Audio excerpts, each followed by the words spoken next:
Hey everyone, in University of Winnipeg Chemistry Land, Dr. Carroll here. We are today going to look at Unit 3, Lecture 3, Measuring Energy Changes, Calorimetry, and lots of other good stuff. So in your textbook, we are looking at page number 133 and onward. So page 133.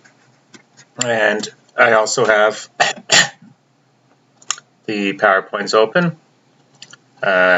measuring energy changes, calorimetry. So we're going to apply the principles of calorimetry to determine energy changes in a chemical reaction.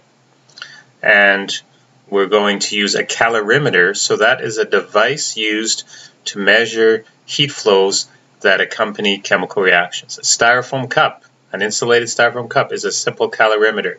There's also something called a bomb calorimeter.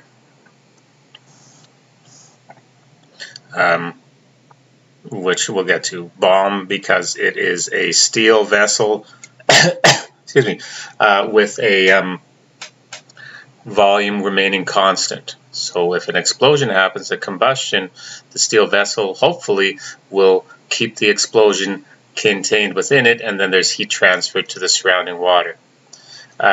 We will, in calorimetry, use the terms exothermic and endothermic, and the reaction that happens inside the calorimeter, if like heat is being released, then it is being absorbed by the surrounding parts of the calorimeter. This water, walls, wires, things like that.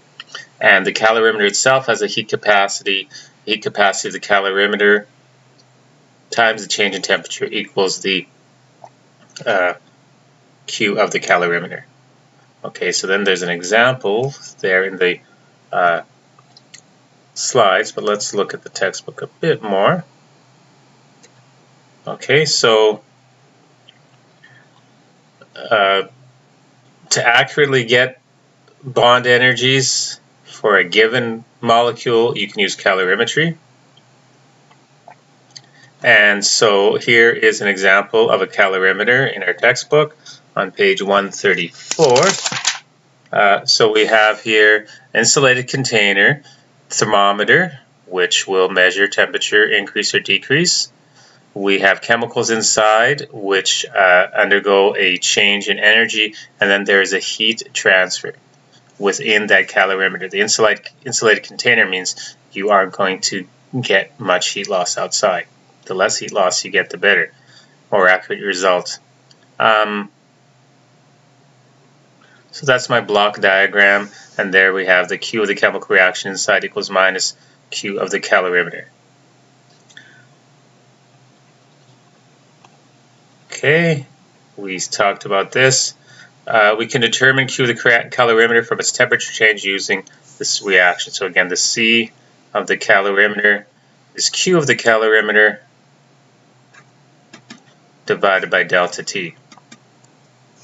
Now, the total heat capacity of the calorimeter is all the bits associated with the calorimeter, and to raise the temperature of the entire calorimeter, the water bath, the container, thermometer, by connecting wires by 1 degree Celsius, how much heat is needed, that is the heat capacity of the calorimeter. Okay, one way to get the heat capacity of the calorimeter is by using an electrical heater, which can then be calibrated, and we can get our heat capacity of the calorimeter. So here's an example, 3.5. So the calorimeter temperature is 23.6. Then we zap it with a heating coil, 20 joules of electrical energy, and it's raised to 27.6. So it goes up by 4 degrees. The total heat capacity is going to be, I'll jump to the next page here, minus Q of the heater, right? Because the heater is releasing energy to the calorimeter, so it's a negative value, and so the C of the calorimeter is going to be the opposite of negative 2.02, so it's going to be 2.02 by 10 to the 3, right? The negatives cancel, divided by 4 degrees. So a total heat capacity is joules per degree Celsius. This is what we're looking at, total heat capacity. A molar heat capacity is joules per mole per degree. If we have n moles of a pure substance, its total heat capacity is n times the molar heat capacity to give you the total. For bomb calorimeter, we don't really talk about the bomb calorimeter's number of moles. I mean, you're going to start measuring the mass of a thermometer and the ingredients inside a thermometer. That isn't a practical thing to do. Okay, does the results make sense? Here we have got the calibration to get the heat capacity of calorimeter, 510 joules per degree Celsius. That is what we would expect, so it does make sense. Okay. What will be the final temperature of this calorimeter? If the initial temperature is 23.7 degrees Celsius and the heater supplies 4650 joules of electrical energy. So Q is the heat capacity of the calorimeter, delta T. So delta T is Q over C calorimeter.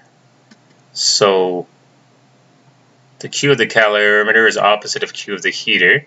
The question before gave joules per degree, so let's make this 4.65 by 10 to the 3 joules over 23.7.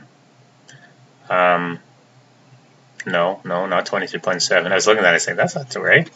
Over the heat capacity, which we just got, 5.1 by 10 to the second, which is really 510, right?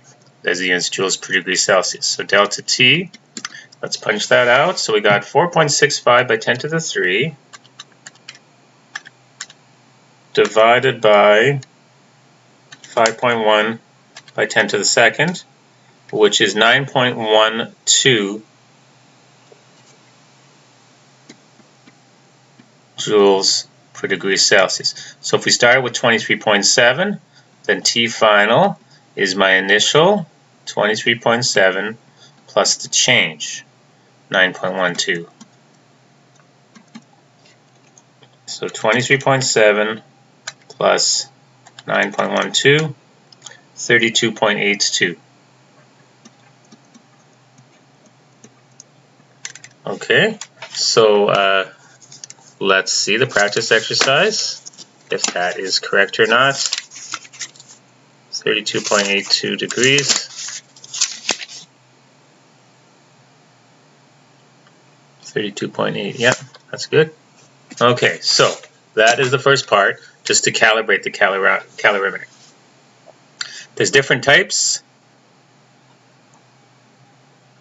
When scientists make experimental measurements, they prefer to control as many variables as possible. Yeah, surprise, surprise. Possible to hold volume or pressure constant, but not both.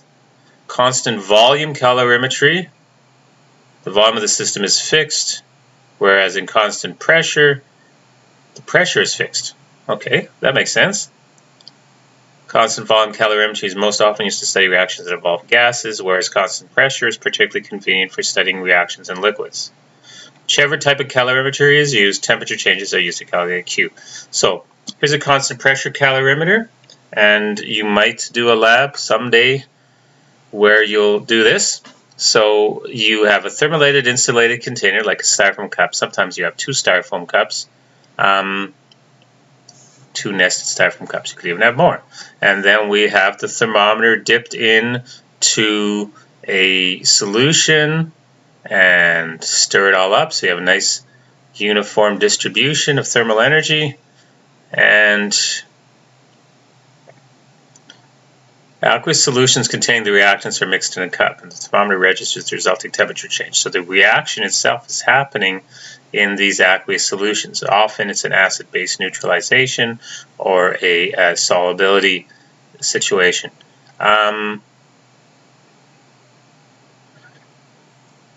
The heat capacity of the calorimeter must be determined independently, like the electrical heating, but often you get enough accuracy just by assuming the heat capacity of the calorimeter is the same as the heat capacity of the water contained in the calorimeter. So if solutions aren't that concentrated, then you can just make an assumption. Yes, it neglects the contributions from the nested cups, which might only be around 1%. Okay, so that's a use of that. So let's jump here to an example. 3.6. We have an instant cold compress. Okay. So let's see how this works. Ammonium nitrate. Oh, isn't that? I like when they give you the molar masses, right? There it is, 80.05 gram per mole. Because really, we all know how to go to the periodic table and get this, but giving the molar mass is just a nice thing. It's used in cold packs to ice injuries. When 20 grams of this compound dissolves in 125 grams of water in a coffee cup calorimeter, the temperature falls. Okay, you want it to fall because it's a cold pack. Determine Q for the dissolving of the compound. Okay, well, we already know it's an endothermic process because it's cooler to the touch.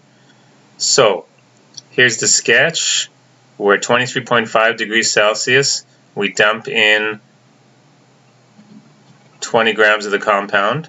Then the compound starts dissolving and goes down to 13.4. So delta T is T final minus T initial, 13.4 minus 23.5. So we go down by 10.1 degrees Celsius, and equation 3.6 lets us determine Q after the heat capacity and temperature are known. Okay, so we'll get to that. We'll assume that the heat capacity of the calorimeter is the heat capacity of its water content.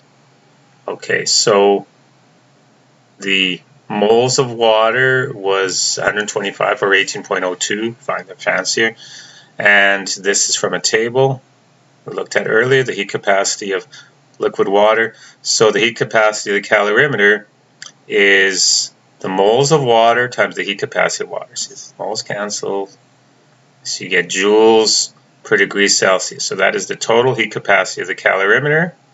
The heat associated with that is the heat capacity, 522.4 joules per degree, times that temperature change. And so the Q of the calorimeter is minus 5.28 kilojoules.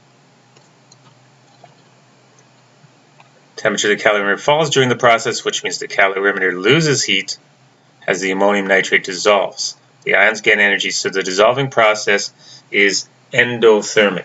It's endothermic. If Q is negative for the calorimeter, it's endothermic, so Q of the reaction is opposite to Q of the calorimeter, right? So it's positive 5.28 kilojoules. So Q of the salt is minus Q of the calorimeter. Okay. And practice exercise. You try that on your own. I don't do every question. I don't be there forever. Focus, tools for discovery. Those are fun to read on your own, but I don't go over those ones. Okay. So the next kind of calorimeter is the bomb calorimeter, and in the bomb calorimeter we have I remember doing this at the UW in 1982. 1982, yes, there was a 1982. How about that?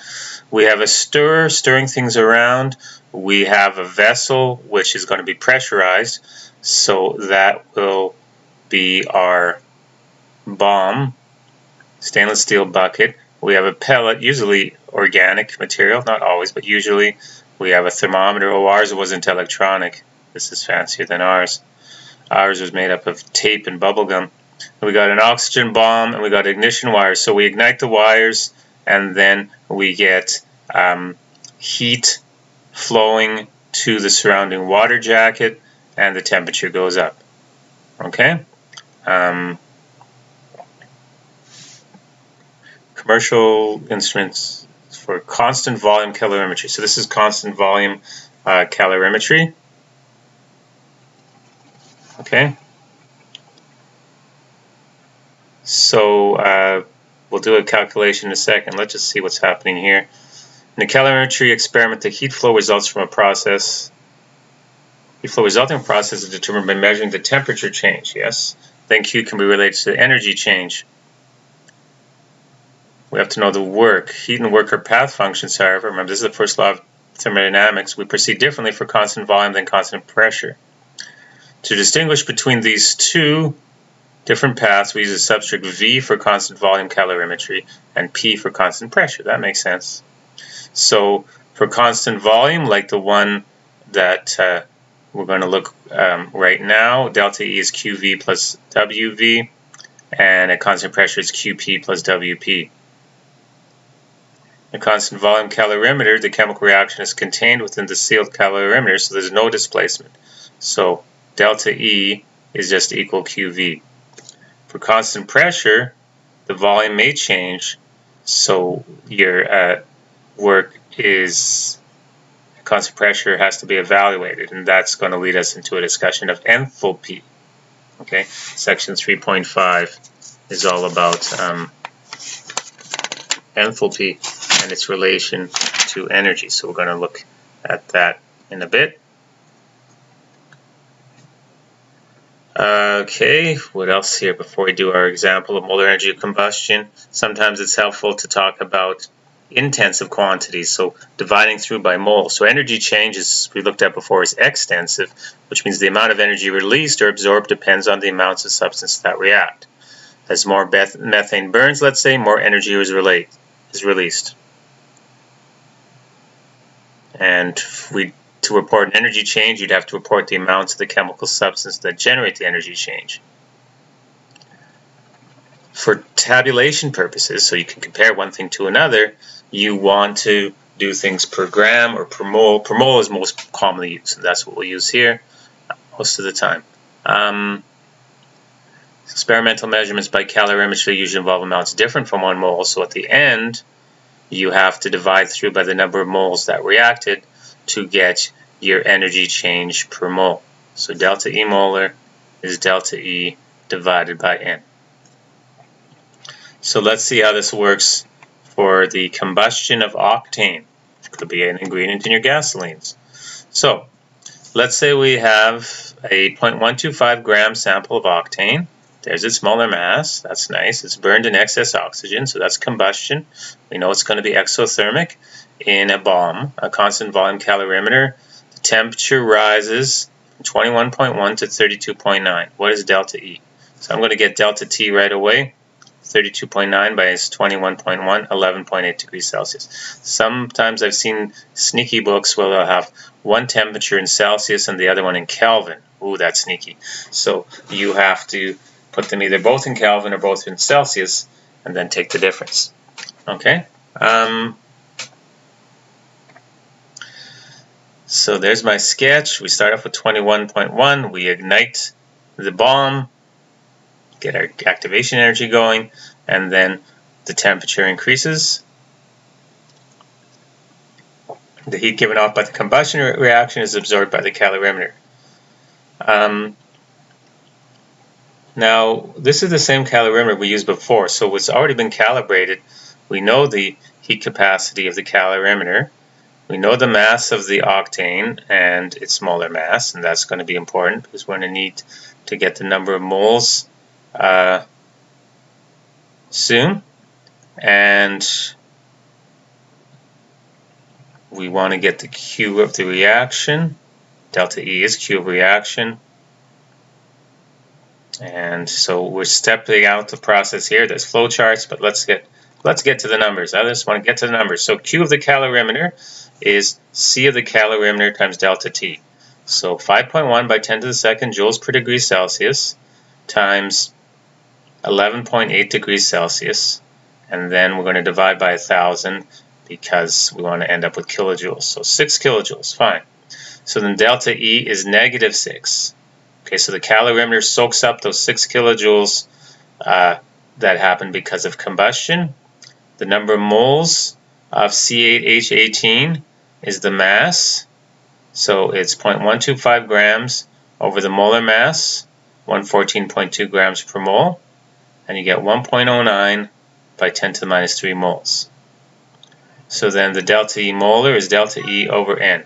So minus 6 divided by 1.1 by 10 to the minus 3, and you get negative 5.5 by 10 to the 3 kilojoules per mole of octane.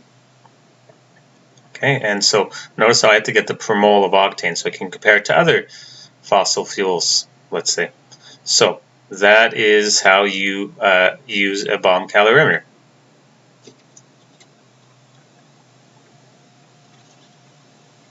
Look at that flow chart. Okay, maybe I shouldn't make fun of it. Maybe I should just talk about it. Okay, so you got the mass of octane, divide by the molar mass, and then there's my moles of octane. I want to get the temperature difference. My heat associated with the calorimeter is the calorimeter delta T. That gives me Q, which is negative of Q reaction. So Q reaction, which constant volume, so I can label that as QV. It's delta E, and then I divide through, and I get delta E molar. Wow. Okay. Shall we try this one? Sure. Okay. So delta T. This is practice exercise 3.7. I don't think I've ever done this one before.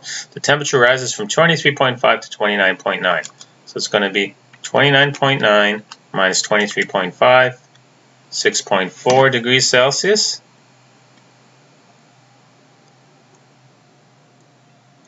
Okay, and my moles is going to be 0.1 divided by 12. And I'm going to pause for a second here.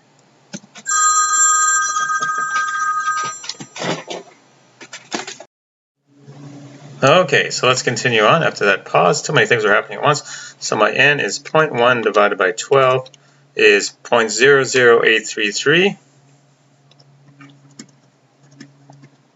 moles of carbon. Okay, so burns the temperature rises. So I got delta T. I know what my calorimeter was, 510 joules per degree Celsius. So Q of calorimeter is the specific, not the specific heat, the total heat capacity of the calorimeter. So 5.1 by 10 to the second joules per degree times 6.4. So 5.1 by 10 to the second times 6.4 is 3264. And those units are going to be joules divided by 1,000 is 3.264 kilojoules, and then my delta E equals minus Q of the calorimeter, right? Because it equals Q of the reaction. So this is exothermic, the temperature goes up, so minus 3.264 kilojoules, and delta E over N is minus 3.264 divided by 1,000, so minus 3.264 divided by 0.00833, you get 390 or negative 391.84 kilojoules per mole. Let's take a look at that. Now there's dogs barking outside. This is a fun one today, isn't it? Minus 3.9 by 10 to the second. Yeah, that's right. Minus 390 kilojoules per mole of graphite. Okay? So,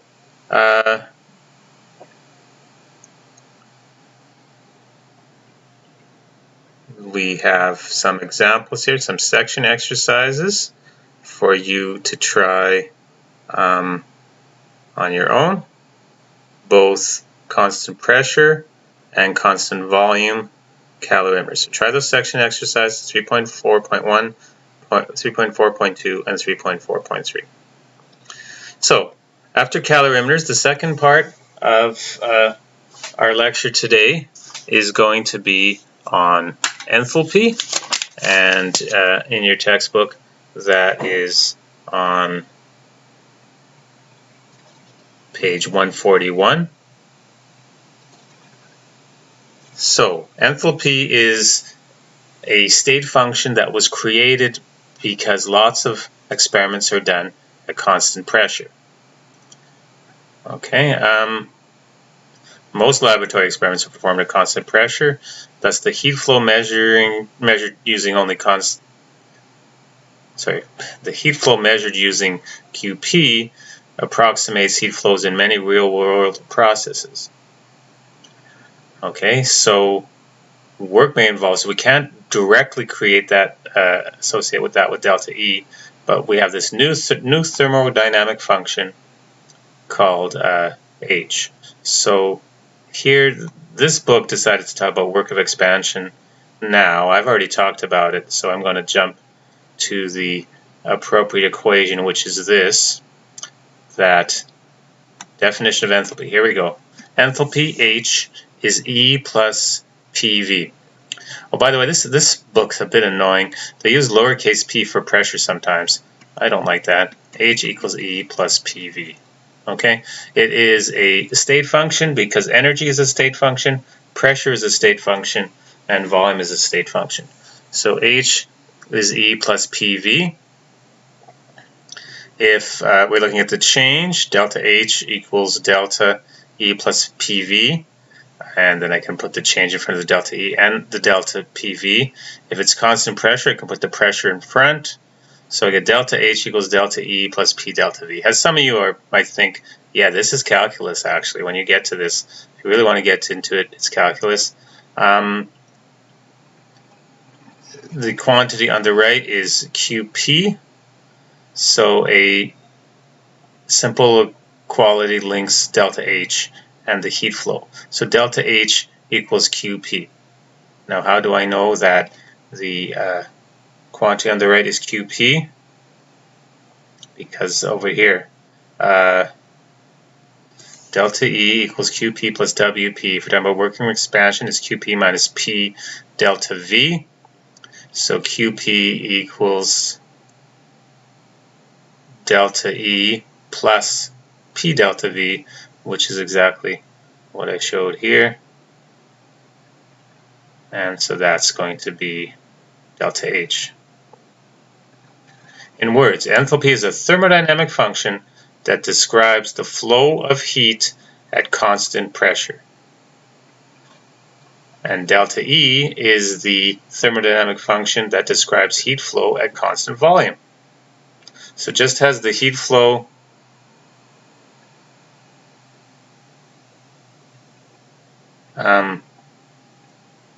so the heat flow in a constant volume process gives the energy change.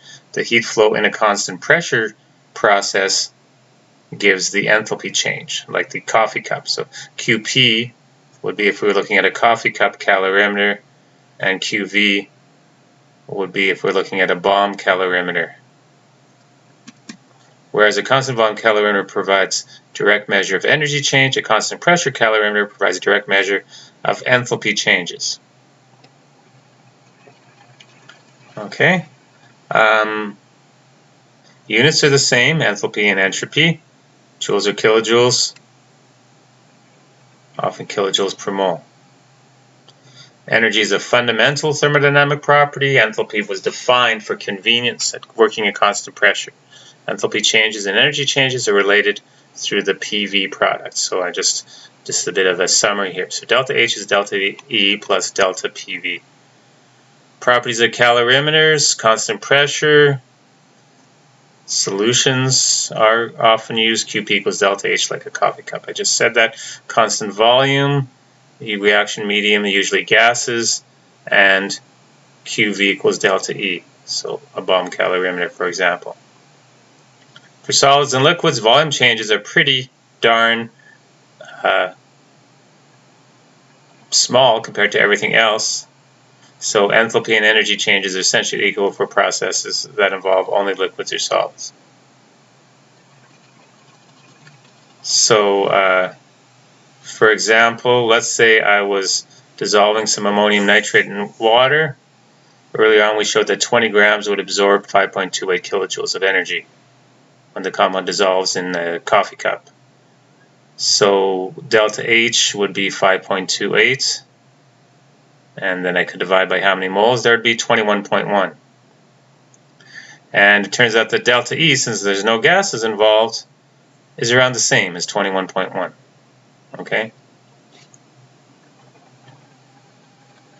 However, if there are gases involved, then there can be a difference between enthalpy and energy. The enthalpy change is likely to differ from the energy change for any chemical reaction involving gaseous reagents. To determine the difference, we can use what you remember from grade 11, PV equals nRT, and so delta PV equals delta nRT, and so you can plug that in. Delta H is delta E plus delta PV. PV for the reaction is delta PV for the gases, delta nRT for the gases. So we just put it all together, and the operational equation, the equation that works, is that delta H is approximately equal to delta E plus RT times the delta N associated with the gases. What the heck is delta N? Is that constant temperature? It's the difference between the mole amounts of gas products and reactants in the balanced chemical equation. So in the coefficients, you add up the coefficients on the product side that are in gas phase, add them up and subtract them from that. The moles, you add them up of reactants. So that's delta N of gases.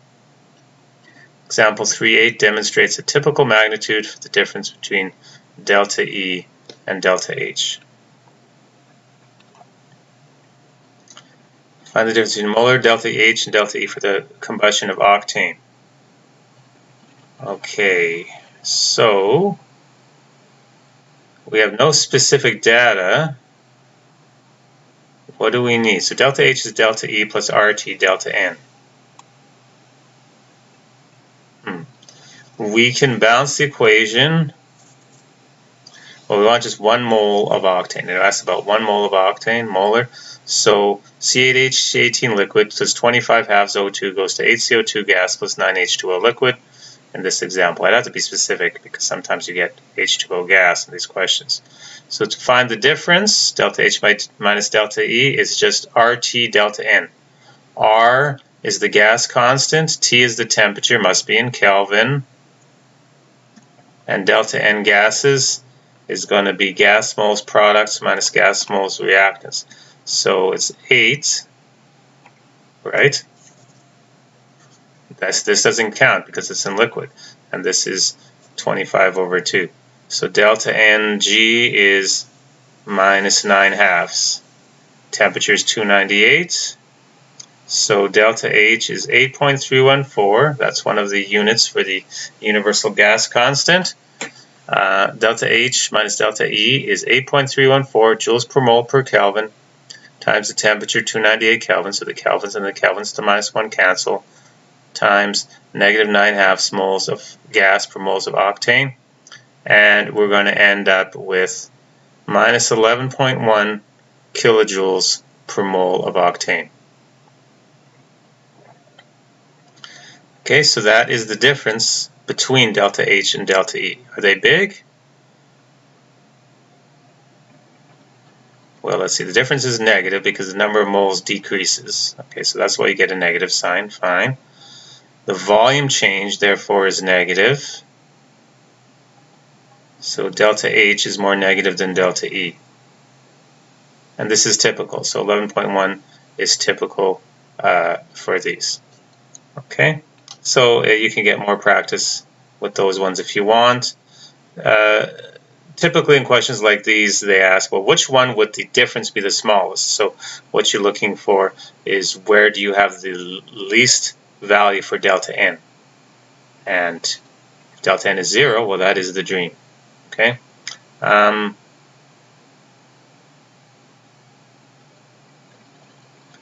Okay. So let's push on a little bit here because that one really we didn't make much of a deal for that.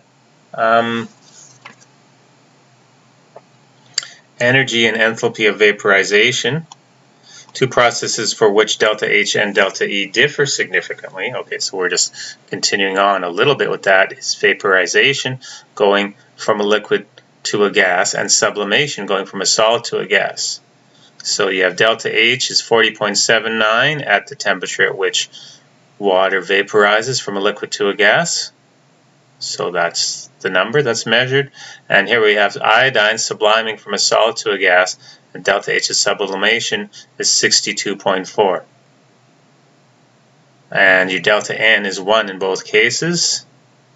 The change in volume is almost equal to the volume of the resulting gas. For example, 1 mole of water vapor at 373 Kelvin and 1 bar pressure has a volume of 31 liters. Okay, so you could calculate that. And the same amount of liquid water would only be around 18 mils. So there is a big difference and between gas and liquid. So we can simplify and we can say that delta E is delta H minus RT. And just plugging in the numbers, we find that we get some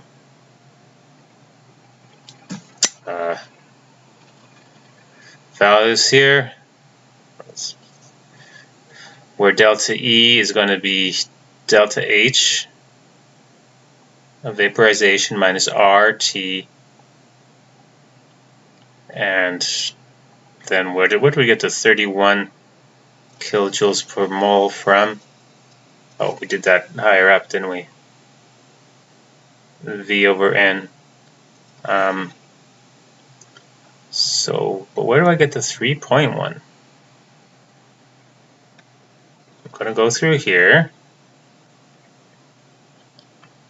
Okay, for sublimations. Oh, no, they're just doing the 2 parts. Okay, 40.79 minus 3.1, fine. So 37.69 kilojoules per mole, and the sublimation 59.9. So those are big difference. And the difference is because of the temperature. Delta H vap is always 3.1 kilojoules per mole greater than delta E vap at 373 Kelvin. 298 Kelvin, delta H is always 2.48 greater than the other one. So you're having work being done, you're escaping the condensed phase. Okay, so that may be a bit more detailed than we're going to go in the course, but just so you get a rough idea behind the concept behind it. Okay, enthalpies of formation, I'm going to make that a new section because that is a big deal, and so that's good for now.